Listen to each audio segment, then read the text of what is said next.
안녕하세요. 장윤선 변호사입니다.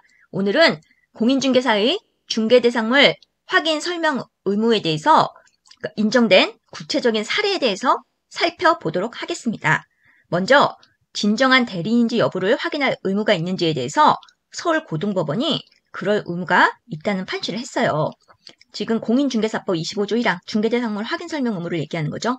중개 의뢰를 받은 중개업자는 중개대상물의 권리관계 등을 확인하여 중개 의뢰인에게 설명할 의무가 있음을 명시하고 있는 바, 그 권리관계에는 중개 대상물의 권리자에 관한 사항도 포함되므로 중개업자는 선량한 관리자의 주의와 신의 성실로서 매도 등 처분을 하려는 자가 진정한 권리자인지를 조사 확인할 의무가 있다.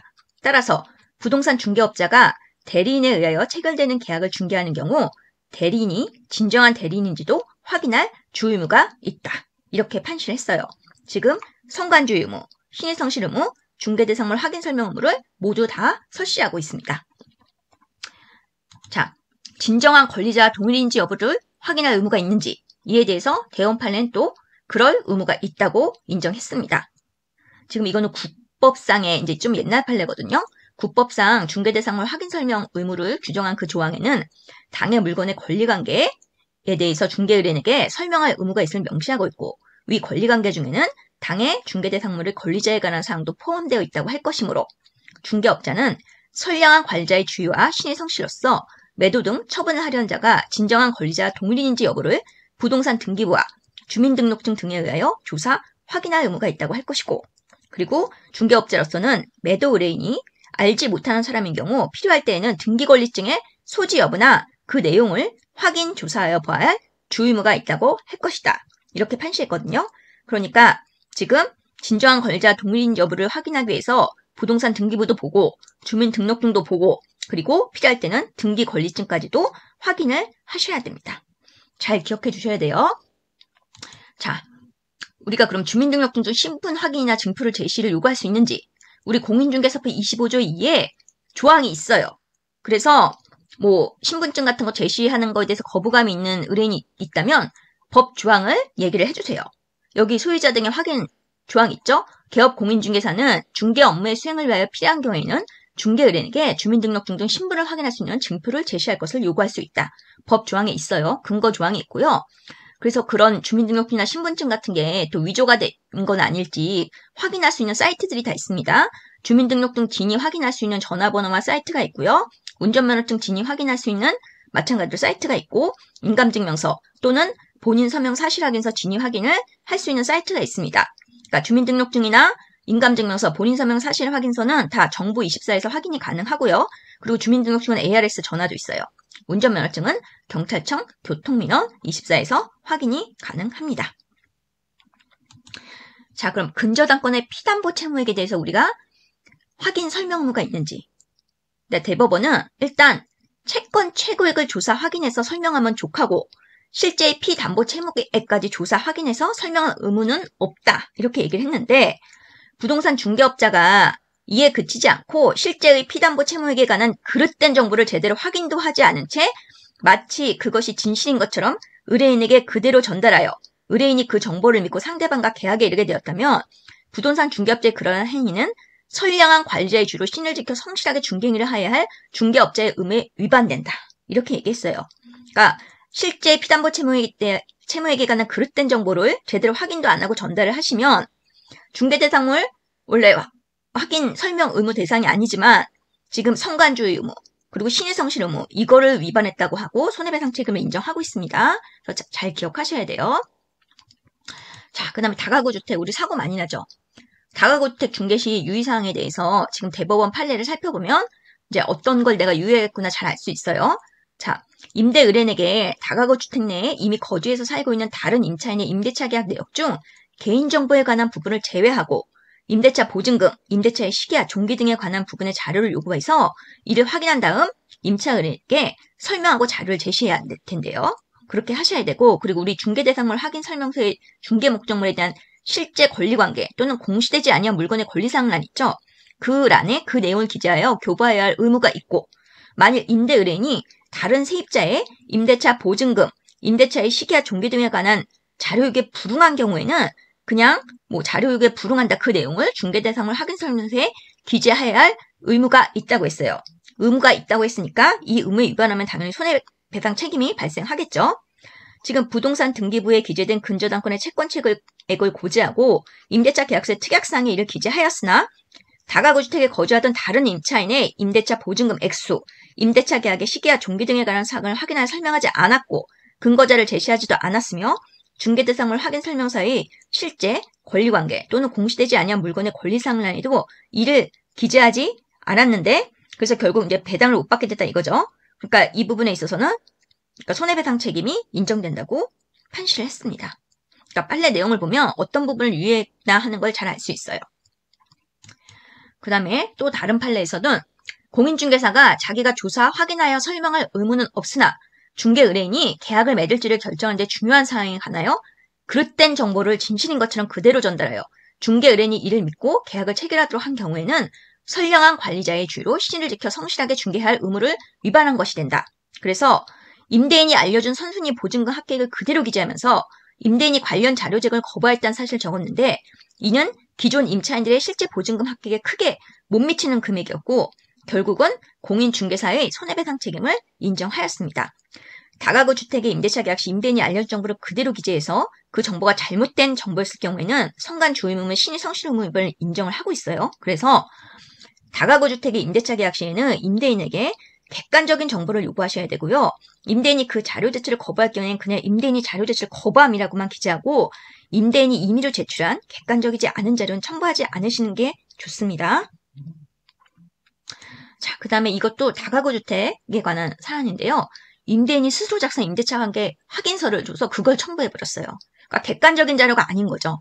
그래서 다가구 주택 특정 호실에 대한 임대차 계약을 중개를 했지만 임대 의뢰인에게 그 다가구 주택 내에 이미 거주해서 살고 있는 다른 임차인의 임대차 계약 내용 중 개인정보에 관한 부분을 제외하고 임대차 보증금, 임대차의 시기와 종기 등에 관한 부분의 자료를 요구해서 이를 확인한 다음 임차 의뢰인에게 설명하고 그 자료를 제시해야 할 의무가 있는 거예요. 실제 권리관계 또는 공시되지 않은 물건의 권리사항란에 그 내용을 기재해서 교부해야 할 의무가 있고 만일 임대 의뢰인이 다른 세입자의 임대차 보증금, 임대차의 시기와 종기 등에 관한 자료에 불응한 경우에는 그 내용을 위 중개대상물 확인 설명서에 기재해야 할 의무가 있다고 판시를 하고 있습니다. 그러면 당연히 이 의무가 있으니까 의무에 위반하면 손해배상 책임지는 거죠. 같은 판례인데요. 그 자료 제공 요청의 자료라는 건 어떤 거냐? 공적 기록이나 거래에 관한 문서를 말하는 거지. 그에 의해서 임대차 보증금, 임대차의 시기와 종기가 객관적으로 확인될 수 있는 주택임대차보호법 제3조의 이게 확정일자의 임대차 계약 현황서나 임대차 계약서 등을 말하는 것이지.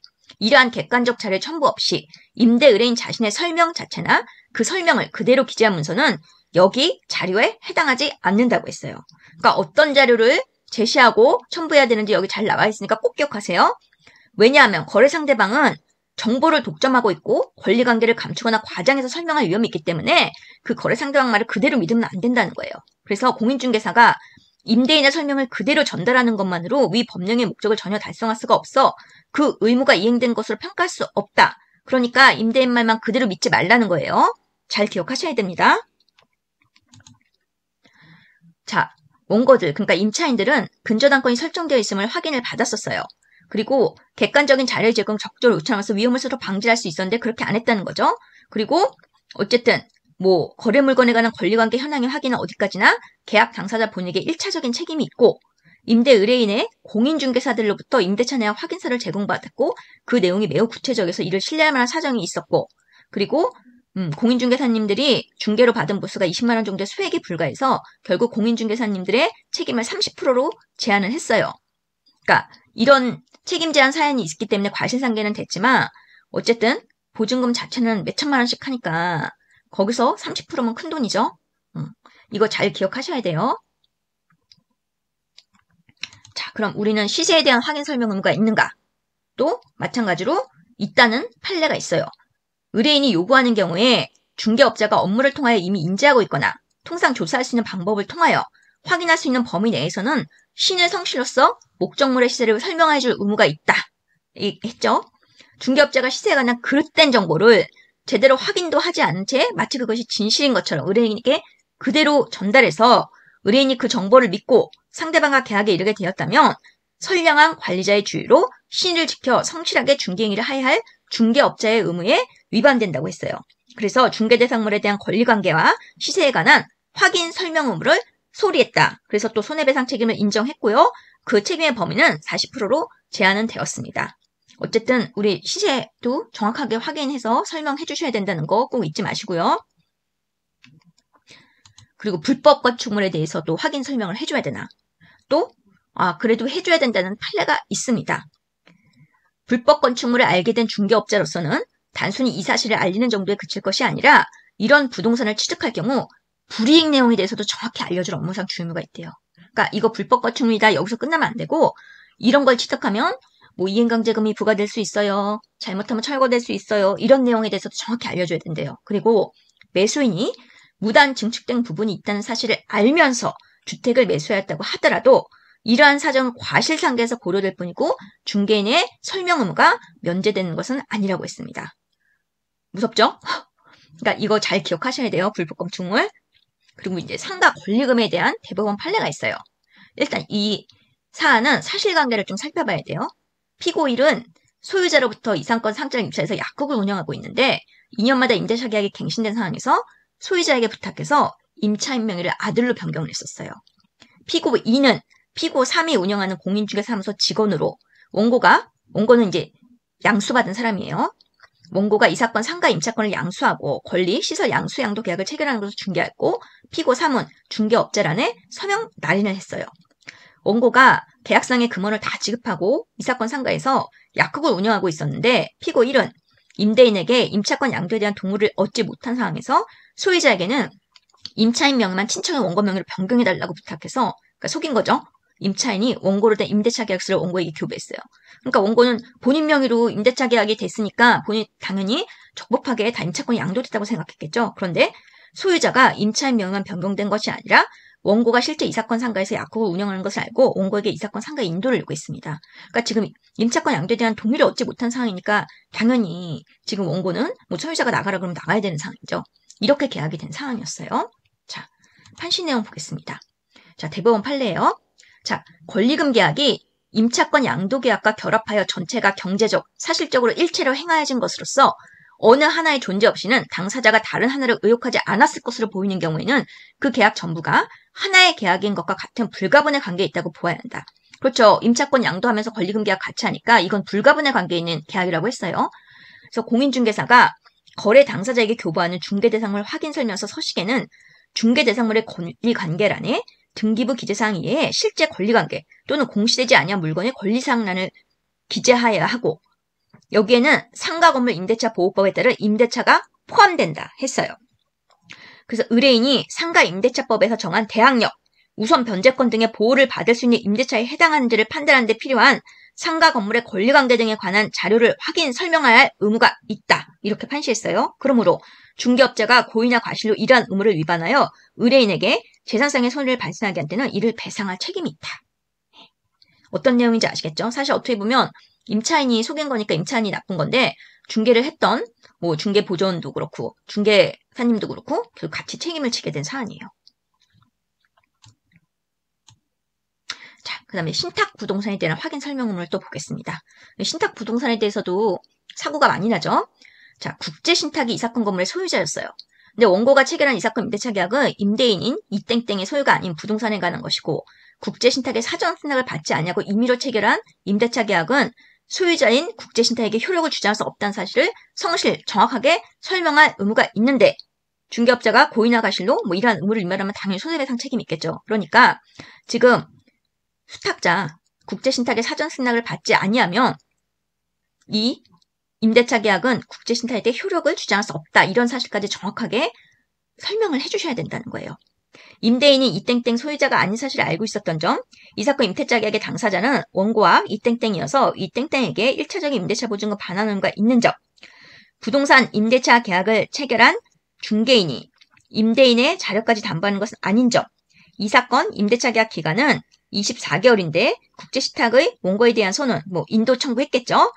2015년에 제기되어서 원고가 당초 계약에서 예정된 2년 동안의 사용 수익을 한 것으로 보이는 점, 원고가 임대차 계약 체결 당시 이 사건 부동산에 관한 등기사항 증명서 등을 제시받았으므로 이 사건 부동산이 국제신탁에 신탁된 사실 자체는 알았던 것으로 보이나 원고가 이 사건 부동산에 관한 등기사항 증명서 등에 나타난 신탁계약의 내용 내지 국제신탁의 동의 여부 등에 관하여 피고 정땡땡이나 장땡땡에게, 그러니까 피고 측은 다 공인중개사님들이겠죠. 자세히 문의하거나 근거서류의 제시 내지 그 내용의 설명을 상세히 요구한 것으로 보이지 않는 점에 비추어 그러니까 손해배상 책임을 50%로 제한했어요. 50%라고 해도 보증금에서 50%는 큰 돈이죠. 그러니까 지금 신탁부동산에 대해서는 정확하게 설명을 잘 해주셔야 돼요. 사고가 많이 나는 부분입니다. 지금 이제 신탁부동산에 대한 공인중개사의 책임에 대한 설치를 하는 내용인데, 자, 공인중개사로서 담보신탁계약 인정. 원칙적으로 이땡땡에게 임대 권한이 없다는 점을 제대로 설명하지 않냐고 이분은 이땡땡이 집주인이니까 계약해도 된다. 이런 취지로 설명을 하셨대요. 그러니까 이건 좀 잘못된 거죠.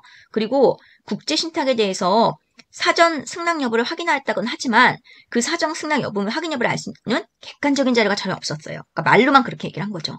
그래서 지금 피고 정땡땡, 그러니까 공인중개사로부터 이런 설명을 제대로 듣지 못했으니까 원고 임차인이 결국 위탁자랑 임대차 계약을 체결하고 결국은 뭐 나중에는 뭐 인도 청구 소송을 당한 거죠. 피고 정땡땡, 그러니까 중개사님이에요. 중개대상물에 대한 확인 설명을 다 하지 못했다고 판단했어요. 그리고 이 임대차 계약서에서 이 사건 건물의 소유자가 국제신탁이라는 사실을 기재했던 사정만으로는 그 확인 설명을 다 한 게 아닌 거예요. 그러니까 지금 이 사건 소유자는 국제신탁이다 이렇게만 기재하시면 안 되고 지금 이 사람 이 국제신탁 수탁자의 뭐 사전 동의가 있는지 없는지 여부, 그리고 사전 승낙이 없으면 국제신탁에 대해서 효력을 주장할 수 없다는 거, 이런 것들을 다 설명을 제대로 해주셨어야 된다는 거죠. 그리고 다른 사건에서도 또 비슷합니다. 자, 대한토지신탁의 위임장 등, 이 대한토지신탁의 수탁자겠죠? 위임장 등을 제출받아 확인한 등으로 대한토지신탁의 대리권 수요 의사나 이 사건 임대차 계약 체결에 관한 동의사가 있는지를 확인하지 않은 사실, 그리고 이 사건 임대차 계약 전에 이미 신탁계약이 체결되어 있었음에도 신탁계약에 따른 우선 수익자가 누구인지, 그 수익 권리금은 얼마인지, 원고 임대차 보증금이 회수될 가능성이 있는 것인지 등의 권리관계를 확인하고 이를 원고에게 제대로 설명하지 아니한 사실을 인정할 수 있다. 그러니까 주유무를 위반한 것이다. 이렇게 하셨어요. 이렇게 판시를 했어요.